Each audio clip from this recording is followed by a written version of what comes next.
hi. Sorry I'm late. And let me go and get over here and pull my thumbnail down.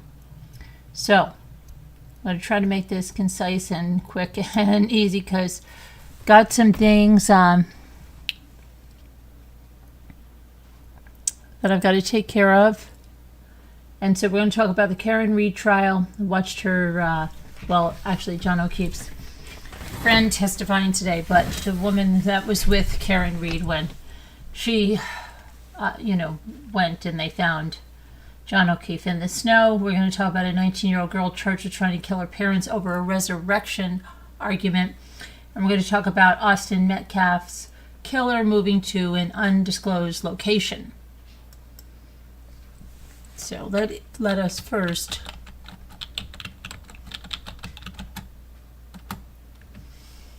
okay. There's an emotional testimony from John O'Keefe's mother that was also on there. But Kerry Roberts was on as well. So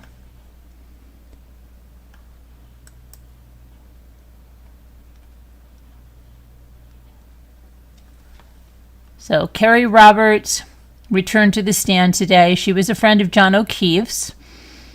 And hold on one second.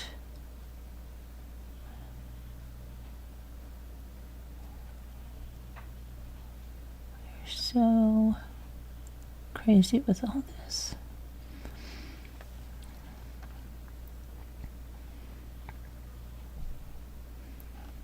Okay.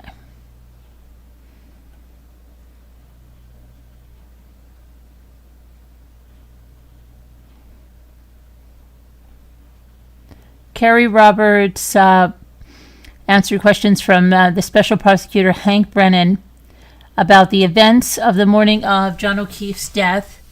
They showed a Ring camera video of Kerry Roberts, Karen Read, and Jennifer McCabe entering John O'Keefe's home.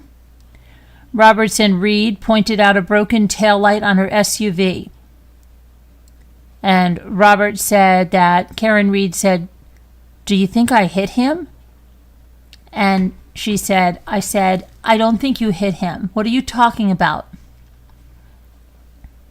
Kerry Roberts' eyes welled up with tears during her testimony. She got a bit choked up as she recalled seeing her friend John O'Keefe and not being able to find a pulse. She said that Karen Read told her that if anything happened to John O'Keefe, she was going to kill herself. She said she spoke to Karen Read's mother, who told her that Karen Read was going to be taken to the hospital for a psychiatric evaluation because they were afraid that she might harm herself. Kerry Roberts also testified about how she returned to the spot where John O'Keefe was first found lying after he was loaded into an ambulance and picked up his cell phone.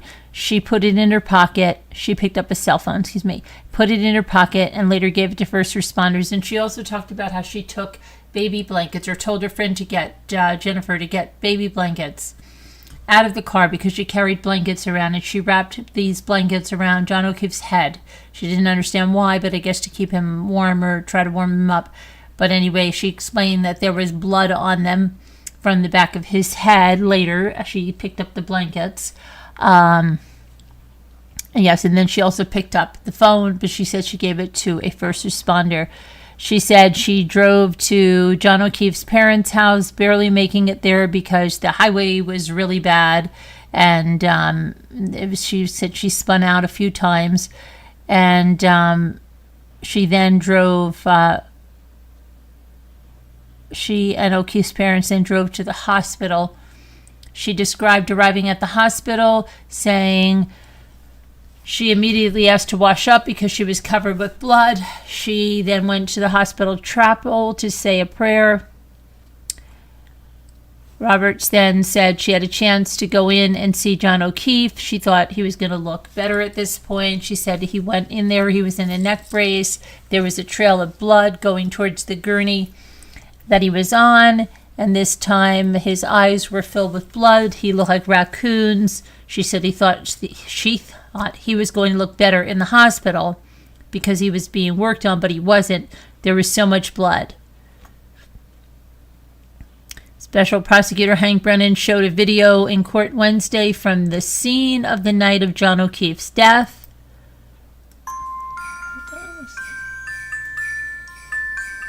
There's the stuff from there.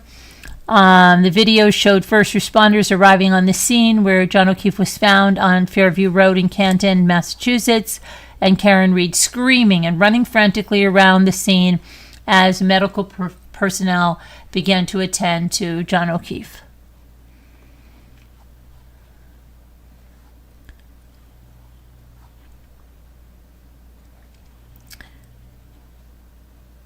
Then defense attorney Alan Jackson began this cross-examination of Carrie Roberts. He asked her how many times she has spoken with the Norfolk County District's office. She said she frequently received case updates from investigators. She would sometimes text one investigator, at times due to questions raised to her by Jennifer McCabe. Now, he also asked her if she had communicated with the Norfolk District Attorney, Michael Morrissey, and she said that she did.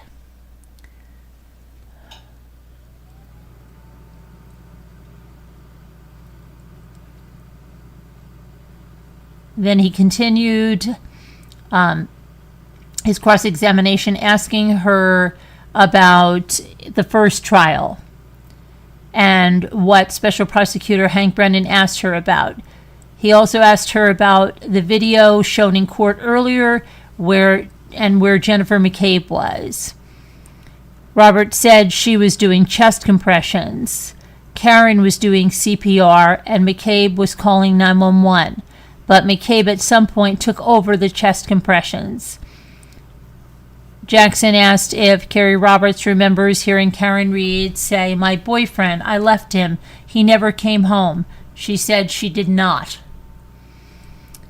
Alan Jackson asked Carrie about her grand jury testimony ahead of the first trial. And Carrie said, Karen asked her, "Do you think I hit him?" after they noticed the tail light of Karen Reed's vehicle was cracked. The defense attorney then played a video clip from outside of O'Keefe's house showing Karen Reed and Carrie Roberts get out of separate vehicles, and no one stops to look at the tail light of Karen Reed's car. Carrie Roberts said they actually looked at the tail light on their way back outside the house and not on their way in, as she previously thought. It was incorrect, she said. It happened on the way out of the house.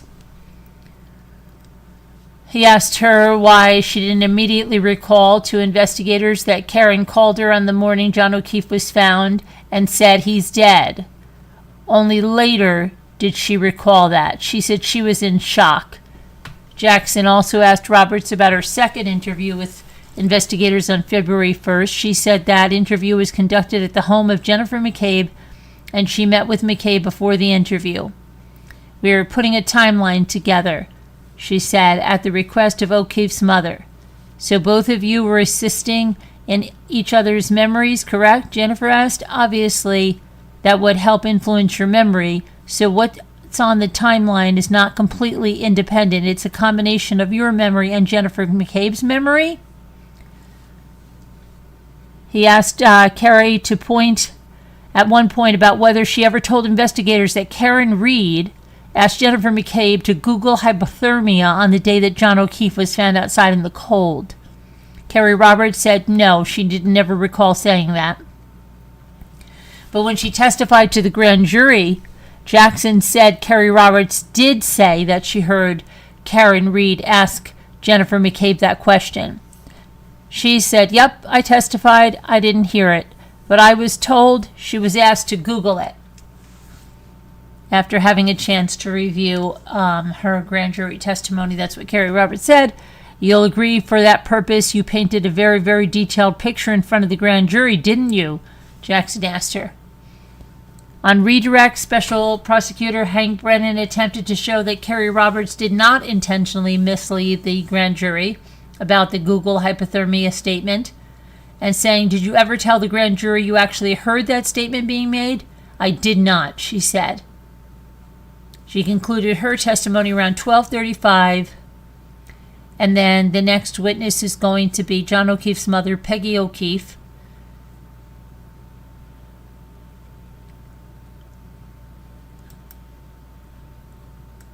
Hold on.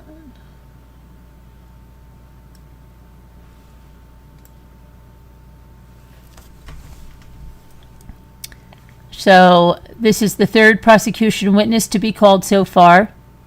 Timothy Nuttall was the first one. Kerry Roberts is the second. And now we have John O'Keefe's mother, Peggy. She broke down into tears almost immediately beginning her testimony when she talked about how her daughter died of cancer in 2013 and how her son-in-law died soon after of a heart attack, which left their two children without parents. Both children went to live with their uncle, John O'Keefe. Special Prosecutor Hank Brennan asked Peggy to describe her son other than his job as a police officer, and she said, and I quote, "He was an enthusiastic with sports. He was wonderful with the kids. He took care of them and did everything for them, taking them places on vacations and everything. He was their number one, and they called him JJ." Hank Brennan concluded his questioning of Peggy O'Keefe, and the defense said they were sorry for her loss and had no questions for her.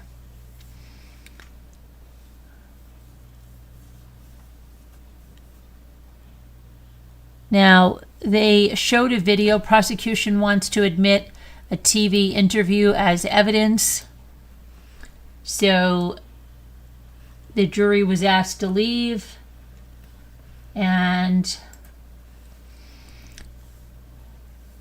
they wanted to admit the footage from a TV interview that Karen Reed did with 2020, in which Karen Reed said she thought John O'Keefe's mother, Peggy O'Keefe, was looking at her warily as if she thought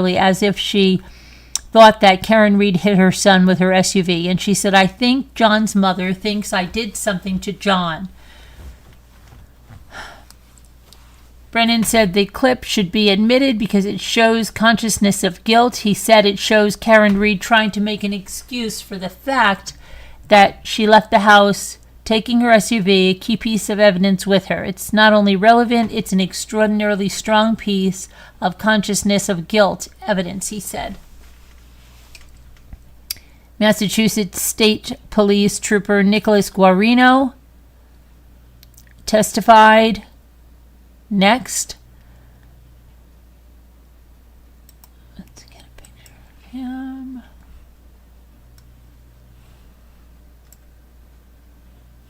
Okay. He testified about the text messages between Karen and John during Karen Reed's first trial. He testified about the phones that he extracted the data from in connection with the investigation into John O'Keefe's death. And Guarino said he brought phones from the case. He was brought phones from the case to have the data extracted, and has said that to have it ready for investigators to look at. He said 2 of those phones belonged to O'Keefe and Karen Reed. Guarino said it was July of 2022 before the software he used had upgraded enough that he was able to gain access to Karen Reed's phone data.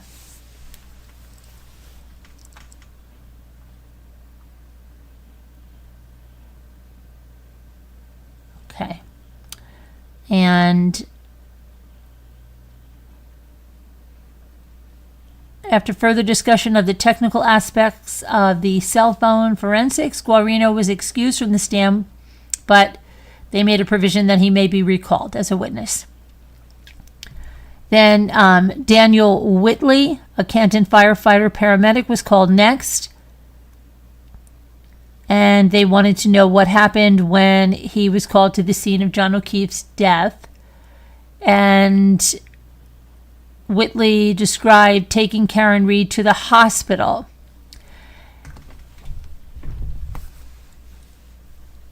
And it had been, John O'Keefe's body was found under Section 12 is what they call it.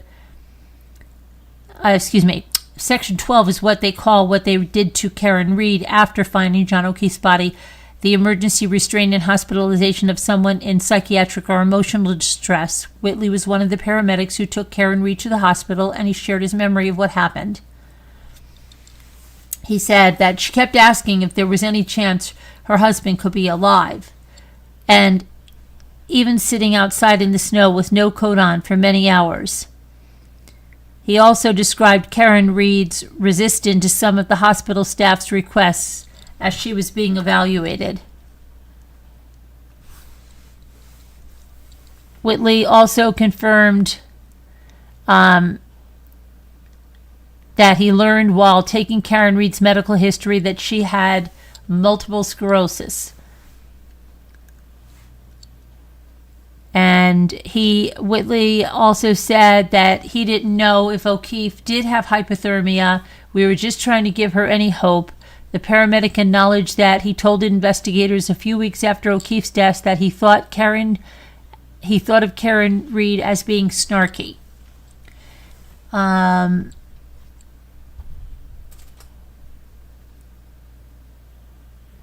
Yannetti also sought to establish that Whitley knew Roberts and the lead investigator, Michael Proctor, from Canton, but didn't know Karen Reed. Whitley described her as a patient.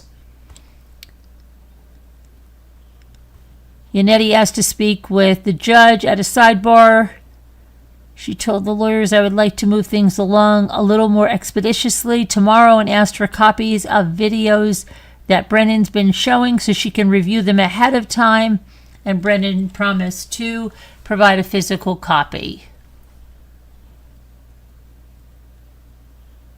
And that was the end of court today on that. So next, we're going to talk about the Washington teenager.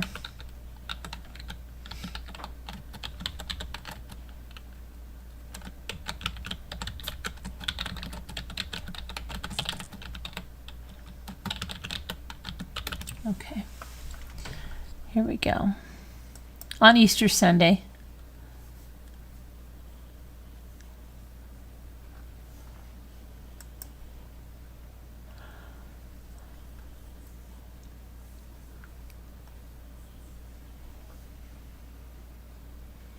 all right, so let me get here the Mackenzie Haffer.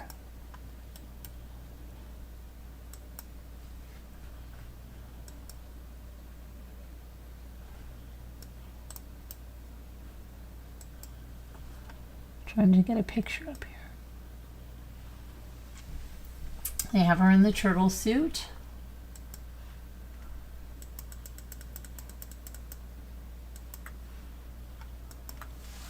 Okay, so Mackenzie Haffer.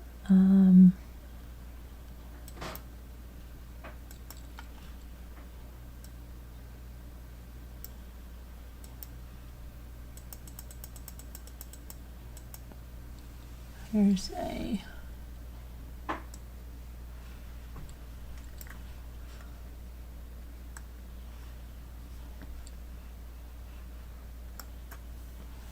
there we go. Anyway, let's get on this, okay? So this happened in Vancouver, Washington. She stabbed her dad and cut her mom's neck on Easter Sunday, and it happened over religious differences. The 19-year-old stabbed her dad in the stomach and tried to cut her mom's throat. When officers arrived at their home,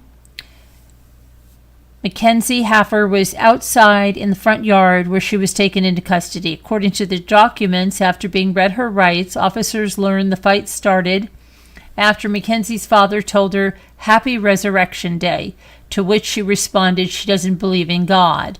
Mackenzie then reportedly grabbed a silver kitchen knife with a black handle from the kitchen and stabbed her father in the stomach. After this, her mother started yelling, and the teenager responded by cutting her throat.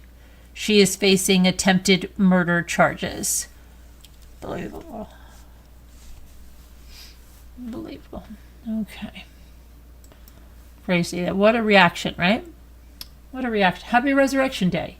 Here, let me get a knife and stab you. How could you say that to me? Hi, snow remover. Hi, Scooter. Hi, Al. Hi, Bucky. Hi, Shay. Hi, Shay. How are you?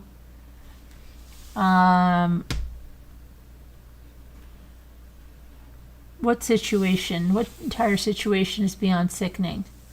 Wait a minute. Frisco police respond to a third swatting.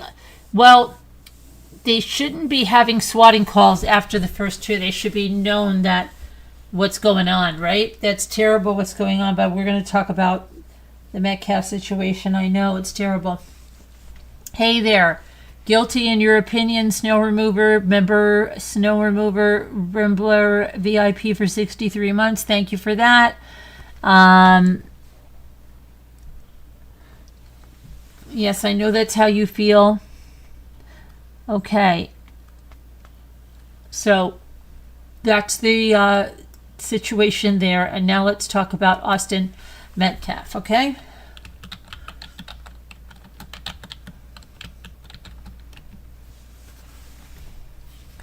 All right. Okay, so apparently he's moved to an undisclosed, his killer is moved to an undisclosed location. And so allegedly, the 17-year-old Carmelo Anthony has been moved to an undisclosed location. Let me just get, excuse me.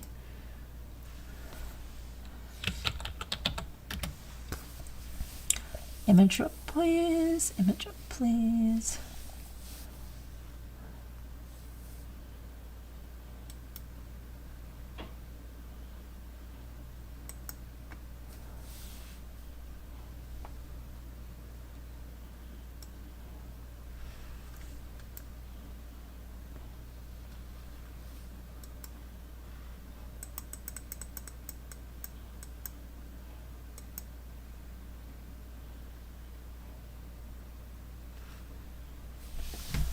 Okay. All right. So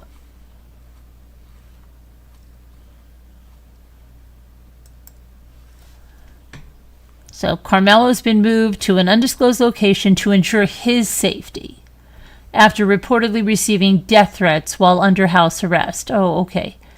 The 17-year-old family was gravely concerned after being hit with an alarming increase in threats and harassment over the weekend. But did he have 3 SWAT calls? I don't think so, right? Isn't that interesting? The Next Generation Action Network, who's representing the family, said people have been loitering outside his home, mailing the Metcalf's obituary, and even making false food deliveries in a deliberate attempt to provoke fear and intimidation. What about the swatting calls? The rep said the court had recently approved the move in order to ensure his immediate safety. It's both heartbreaking and infuriating to see the depths of hate and bigotry still alive and well in our society, Dominique Alexander, a minister who works with the group, said in a statement. No family should have to live under siege simply because they're demanding their constitutional rights. We will not be silent and we will not back down, the statement said. We are committed to doing whatever is necessary to protect this family and to ensure that justice is pursued without intimidation or fear. Anthony had been holed up inside his gated community in Frisco ever since he was released on bail following his arrest on April 2nd. He's accused of killing Metcalf in the chest after the victim had allegedly asked him to move from underneath his school pop-up tent during a rain delay. Meanwhile, reps for Anthony's family blamed a recent rally in Frisco as part of the reason for his safety move. The victim's father later ripped the demonstration, telling the so-called protesters we're nothing more than race baiters who want to spew their narrative for their own agenda. They don't give a shite about my family, about Carmelo Anthony's family, Metcalf said. Okay, so now let's see about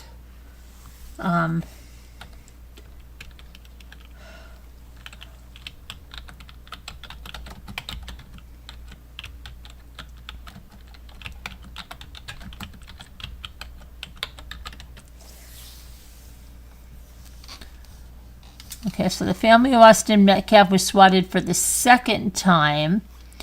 That was a day ago, it said. Now, targeted swatting call. So it's been getting multiple SWAT calls on them. Targeted in 2 separate swatting calls. And you say now there's been a 3rd swatting call. Terrible. Terrible. Austin. Say swatting needs to be treated as attempted murder, full stop. You're putting people at enormous danger of being killed by police who believe they put this here, and they should need to take this more seriously. I mean, just ridiculous.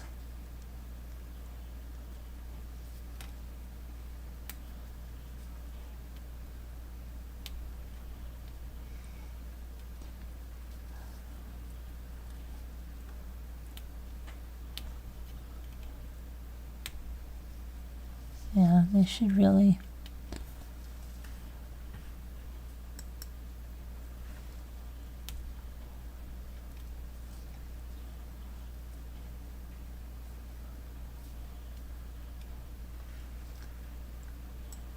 Yeah, that's what it looks like. Okay.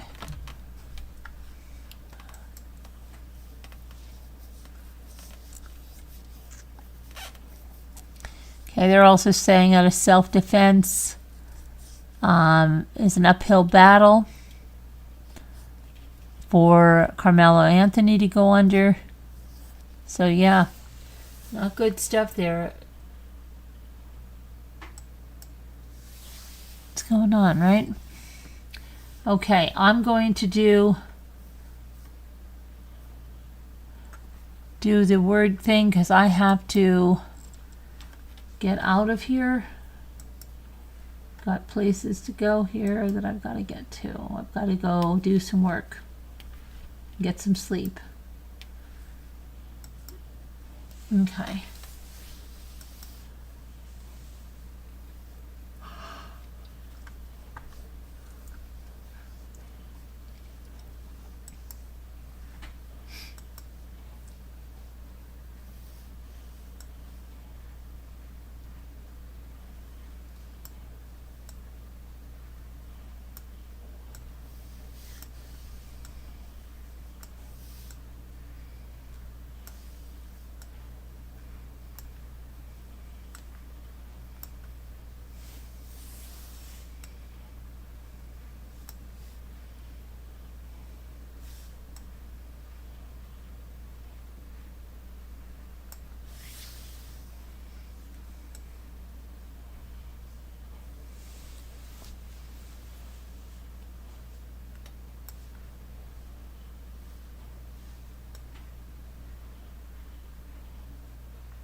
tiding. Oh, tiding. And you tidings have come. Okay, yes, very good. Okay.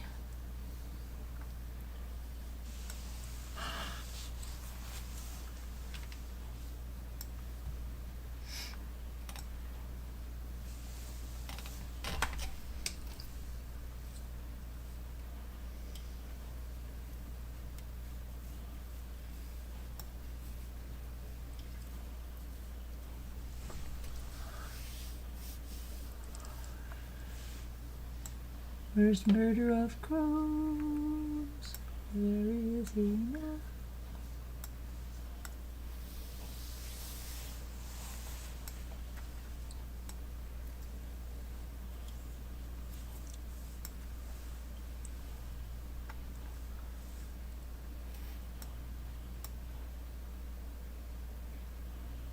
What? GYNT? No.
Okay, that's good.